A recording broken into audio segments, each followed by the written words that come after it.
आज हम जो है क्लास 6 के लेसन नंबर 12 नए राज्य को पढ़ेंगे। यहाँ ये जो है हमारे अतीत से वर्तमान एसएसटी की किताब है।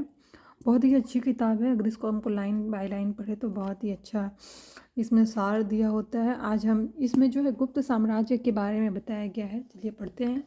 आप पढ़ चुके हैं कि 4वीं शताब्दी ईसा पूर्व में मौर्यों ने सबसे पहले पूरे भारत में एक बड़े साम्राज्य की स्थापना की। जैसा कि हमने पहले देखा कि 4वीं शताब्दी ईसा पूर्व में जो है भारत में जो है मगध में एक सबसे बड़े शासन के रूप में उभर कर सामने आया हमारा मौर्य साम्राज्य, जिसकी स्थापना चंद्रगुप्त मौर्य ने की थी, जिसमें चंद्रगुप्त मौर्य, बिंदुसार और अशोक जैसे बड़े सम्राट हुए हैं।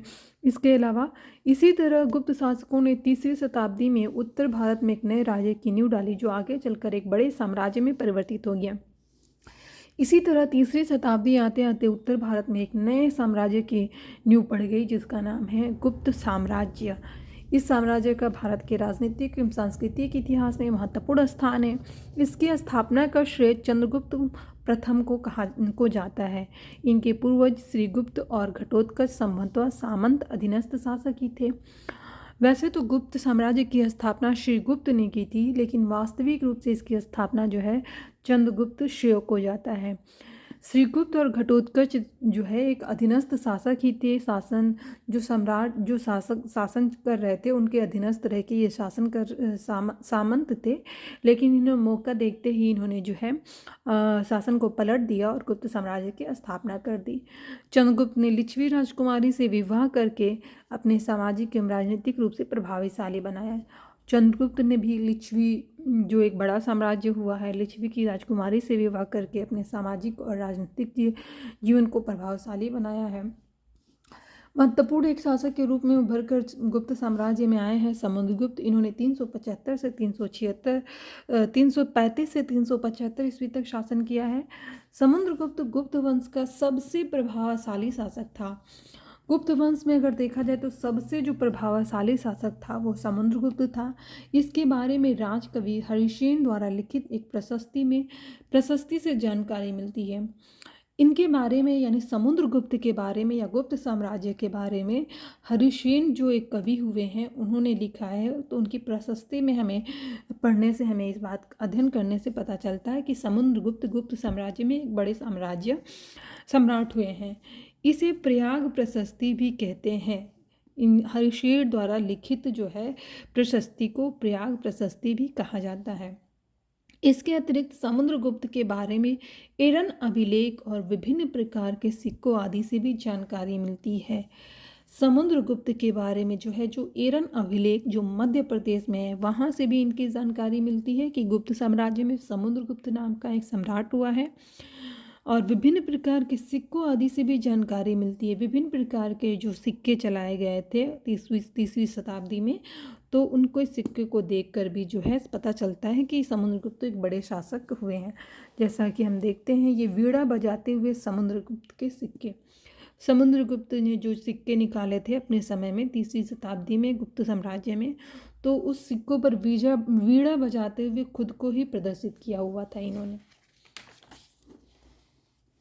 गुप्त वंशावली में देख सकते हैं सबसे पहले गुप्त साम्राज्य की स्थापना श्रीगुप्त ने की थी, फिर दूसरे घटोत्कच हुए, उसके बाद चंद्रगुप्त प्रथम हुए, फिर समुद्रगुप्त हुए, फिर रामगुप्त हुए, फिर चंद्रगुप्त द्वितीय हुए, उसके बाद कुमारगुप्त हुए, उसके बाद स्कंदगुप्त हुए। इस प्रकार से ये गुप्त वंशावली है। श्रीगुप्त ने जो है गुप्त साम्राज्य की स्थापना की है, लेकिन वास्तविक संस्थापक जो है चंद्रगुप्त प्रथम को माना जाता है। इसके बाद से चंद्रगुप्त प्रथम, समुद्रगुप्त और चंद्रगुप्त द्वितीय, कुमारगुप्त, ये जो है सभी बड़े बड़े शासनकार हुए हैं। इनके बारे में हम आगे पढ़ेंगे। अभी हम पढ़ रहे हैं समुद्रगुप्त के बारे में। प्रयाग प्रशस्ति के अनुसार प्रयाग प्रशस्ति में कौन कौन सी बातें समुद्रगुप्त के बारे में लिखी गई हैं।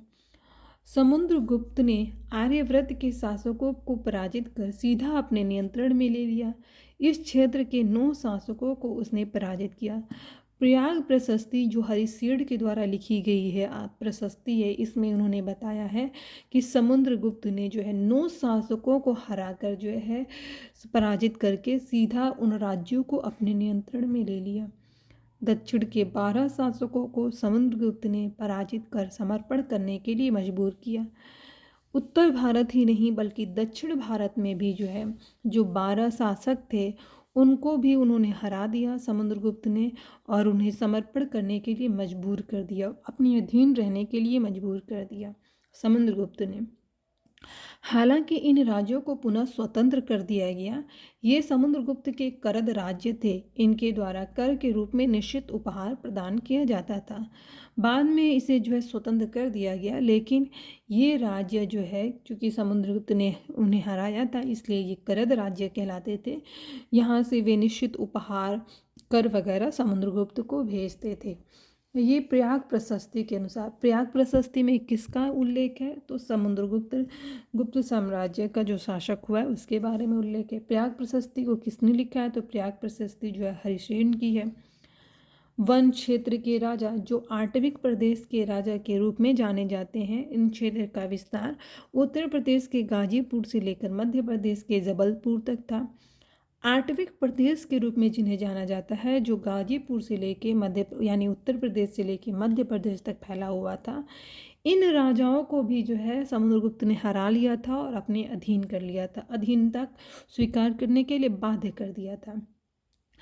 इन्हें सेवक या परिचारक का दर्जा प्रदान किया गया। इनके साथ समुद्रगुप्त ने अपेक्षाकृत नरम व्यवहार भी किया। तो हम देख रहे हैं कि समुद्रगुप्त जो है उत्तर भारत से लेकर दक्षिण भारत तक पर जो अपना शासन किस तरह से कायम कर रहे हैं। कुछ को अपने अधीन करवा रहे हैं तो कुछ लोगों को के साथ व्यवहार अपेक्षाकृत नरम व्यवहार करके जो अपने संबंध को मजबूत बना रहे हैं। भारत के सीमावर्ती राज्यों ने भी उपहार एवं राजनिष्ठा का प्रमाण देकर समुद्रगुप्त के सामने आत्मसमर्पण किया है। भारत के सीमावर्ती जो राज्य हैं वे भी जो है अपने यहाँ से समुद्रगुप्त को उपहार भेजते थे। तो ये उपहार को देख के भी हम देख सकते हैं कि समुद्रगुप्त कितना बड़ा शासक हुआ है, जिसे जो है भारत ही नहीं भारत के सीमावर्ती राज्यों के लोग भी जो है अपना आत्मसमर्पण कर रहे हैं। इन राज्यों में पूर्व की ओर कामरूप, असम, बंगाल यानी इन राज्यों में जो सीमावर्ती राज्य हैं उनमें असम आ रहा है, कुछ भाग नेपाल और उत्तर पश्चिम और मालवा, अर्जुनायन, योध्या, आम्भीर आदि कड़गड़ संघ शामिल थे। ये भाग नेपाल जो है, पश्चिम बंगाल, अर्जुन, मालवा, ये सारे जो है यहाँ के जो शासक थे वो समुद्रगुप्त के अधीन थे और समुद्रगुप्त को जो यहाँ से जो है अच्छे अच्छे उपहार भेजा करते थे।